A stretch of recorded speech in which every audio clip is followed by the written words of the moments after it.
Matapos ngang i-announce ang isang grupo bilang ambassador sa Makati, naispatan po ang SB19 sa Makati.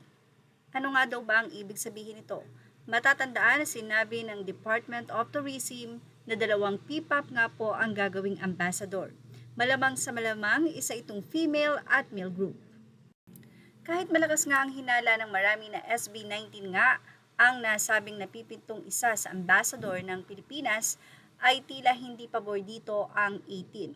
Anila, mas maganda nga raw na mag-focus ang Mahalima sa nasabi nga pong pagbibigay ng karangalan dito sa Pilipinas. Pero hindi na nga daw nila kailangan na masangkot pa sa anumang mayroon dito sa gobyerno sa Pilipinas. Ganun pa man kung naispatan nga ang SB19 sa Makati at hindi natin alam kung kanina itong umaga o kahapon, ay malamang at sa malamang ang SB19 ang pangalawang i-announce ng Department of Tourism bilang ambassador. Ganun pa man, bakit nga ba nauna ang isang grupo o ang GG Group kung saan ang in-announce na nga ito? Ang SB19 po ay ang pinaka-highlights or iniintay ng marami kung sila nga po ba ang nasabing grupo na napili na maging ambassador.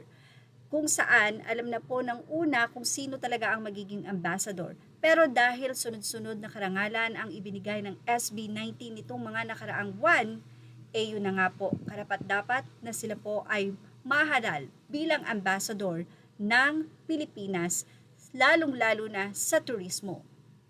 Sa ngayon, mixed reaction ang nararamdaman ng SB19 fans ang 18.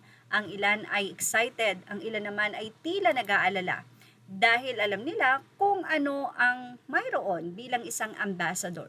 Pero ganun pa man, sana nga daw ay hindi makompromiso ang magandang imahe ng SB19, lalong-lalo na nga po sa taga-ibang bansa o taga-ibang bayan, na talaga namang grabe ang suporta sa grupo.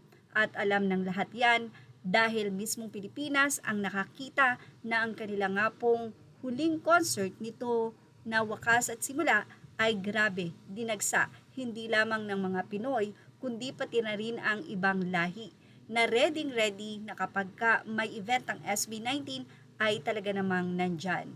At isa pa, ang kaliwat kanan na partnership ng SB19 or ang kanilang company na 1C Entertainment na isang nga pong karangalan para sa bansa.